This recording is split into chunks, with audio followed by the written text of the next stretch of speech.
सास बहू की ये कहानी पढ़कर आपकी आंखें सजल हो उठेगी। कुछ रिश्ते बहुत मीठे होते हैं, बस बातें कड़वी होती है। सास बहू। बहू कहाँ मर गई? अंदर से आवाज, जिंदा हूँ माँ जी। तो फिर मेरी चाय क्यों अभी तक नहीं आई? कब से पूजा करके बैठी हूँ, ला रही हूँ माँ जी। बहू चाय के साथ भजिया भी ले आई। सास ने कहा, तेल का खिलाकर क्या मरोगी? बहू ने कहा, ठीक है माँ जी, ले जाती हूँ। सास ने कहा, रहने दे, अब बना दिया है तो खा लेती हूँ। सास ने भजिया उठाए और कहा, कितनी गंदी भजिया बनाई है तुमने। बहू, माँ जी मुझे कपड़े धोने हैं, मैं जाती हूँ। बहू दरवाजे के पास छिपकर खड़ी हो गई। सास भजिया पर टूट पड़ी और पूरी भजिया खत्म कर दी। बहू मुस्कुराए और काम पर लग गई। दोपहर के खाने का वक्त हुआ। सास ने फिर आवाज लगाई, कुछ खाने को मिलेगा? बहू ने आवाज नहीं दी। सास फिर चिल्लाई, भूखे मारोगी क्या? बहू आई सामने, खिचड़ी रख दी। सास गुस्से से, ये क्या है? मुझे इसे नहीं खाना, इसे ले जाओ। बहू ने कहा, आपको डॉक्टर ने दिन में खिचड़ी खाने को कहा है, खाना तो पड़ेगा ही। सास मुंह बनाते हुए, हाँ तू मेरी माँ बन जा। बहू फिर मुस्कुराई और चली गई। आज इनके घर पूजा थी। बहू सुबह 4 बजे से उठ गई। पहले स्नान किया, फिर फूल लाए, माला बनाई, रसोई साफ की, पकवान और भोज बनाया। सुबह के 10 बज गए। अब सास भी उठ चुकी थी। बहू अब पंडित जी के साथ भगवान के वस्त्र तैयार कर रही थी। आज ऑफिस की छुट्टी भी थी और उनके पति भी घर पर थे। पूजा शुरू हुई। सास चिल्लाती, बहू ये नहीं है, वो नहीं है। बहू दौड़ी दौड़ी आती और सब करती। अब दोपहर के 3 बज गए थे। आरती की तैयारी चल रही थी। पंडित जी ने सबको आरती के लिए बुलाया और सबके हाथों में थाली दी। जैसे ही बहू ने थाली पकड़ी, थाली हाथों से गिर पड़ी। शायद भोज बनाते हुए बहू के हाथों में तेल लगा था, जिसे वो पोंछना भूल गई थी। सारे लोग तरह तरह की बातें करने लगे। कैसी बहू है, कुछ नहीं आता, एक काम भी ठीक से नहीं कर सकती, ना जाने कैसी बहू उठा लाए। एक आरती की थाली भी संभाल नहीं सकी और उसके पति भी गुस्सा हो गए, पर सास चुप रही, कुछ नहीं कहा, बस यही बोल के छोड़ दिया, सीख रही है, सब सीख जाएगी धीरे धीरे। अब सबको खाना परोसा जाने लगा। बहू दौड़ दौड़ के खाना देती, फिर पानी लाती। करीब 70-80 लोग हो गए थे। इधर 2 नौकर और बहू अकेली, फिर भी वहाँ सारा काम बहुत ही अच्छे तरीके से करती। अब उसकी सास और कुछ आस पड़ोस के लोग खाने पर बैठे। बहू ने खाना परोसना शुरू किया। सबको खाना दे दिया गया। जैसे ही पहला निवाला सास ने खाया, तुमने नमक ठीक नहीं डाला क्या? एक काम ठीक से नहीं करती, पता नहीं मेरे बाद कैसे ये घर संभालेगी। आस पड़ोस वालों को तो जानते ही हो ना साहब, वो बस बहाना ढूंढते हैं नुक्स निकालने का। फिर वो सब शुरू हो गए, ऐसा खाना है, ऐसी बहू है, ये वो वगैरह वगैरह। दिन का खाना हो चुका था। अब बहू बर्तन साफ करने नौकरों के साथ लग गई। रात में जगराता का कार्यक्रम रखा गया था। बहू ने भी 1-2 गीत गाने के लिए स्टेज पर चढ़ी।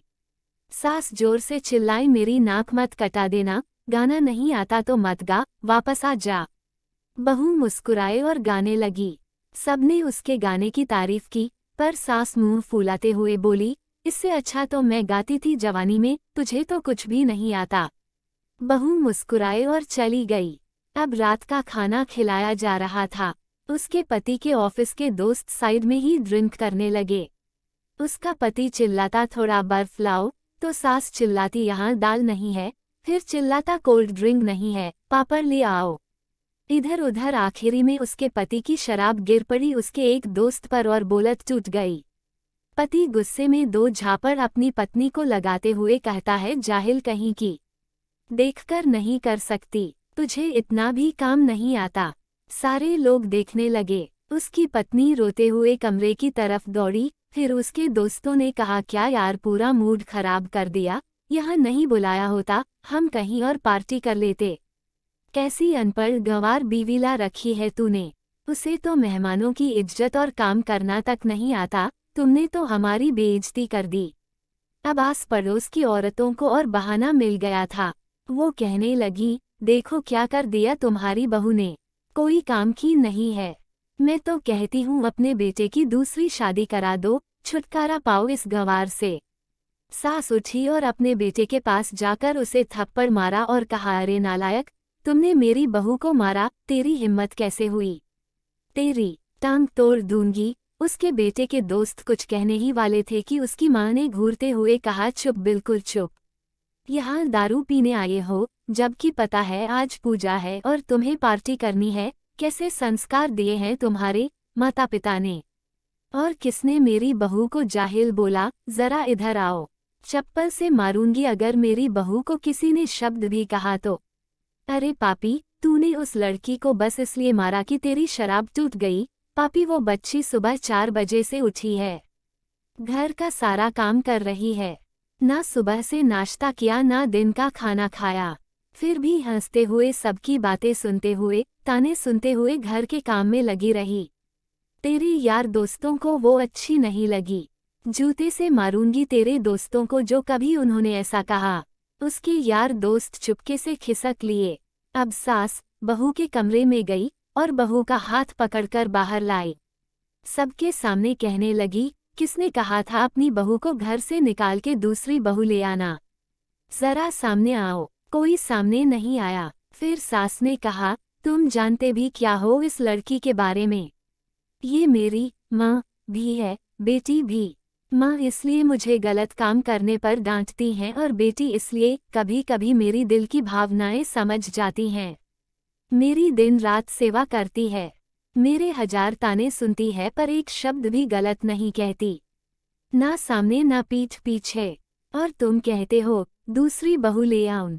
याद है ना छुटकी की दादी, अपनी बहू की करतूत? सास ने गुस्से से पड़ोस की महिला को कहा, अभी पिछले हफ्ते ही तुम्हें मियाँ बीवी भूखे छोड़ घूमने चले गए थे।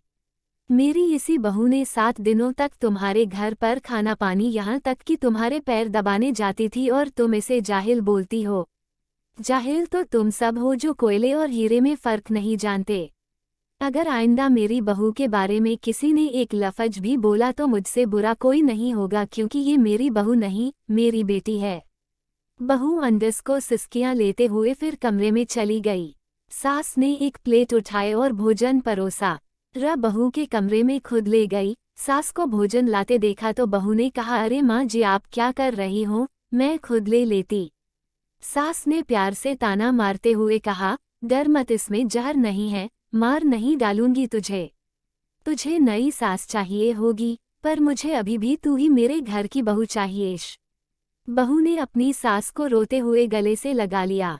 सास भी रो दी पहली बार और कहा, चल खाना खा ले। फिर मजाक करते हुए कहा, फिर मेरे पैर दबाने चले आना और ये ख्याल मन में मत लाना कि सास पैर बोलती है। किसी दिन मैं इसका गला दबा दूंगी, क्योंकि कभी मैं भी यही सोचती थी।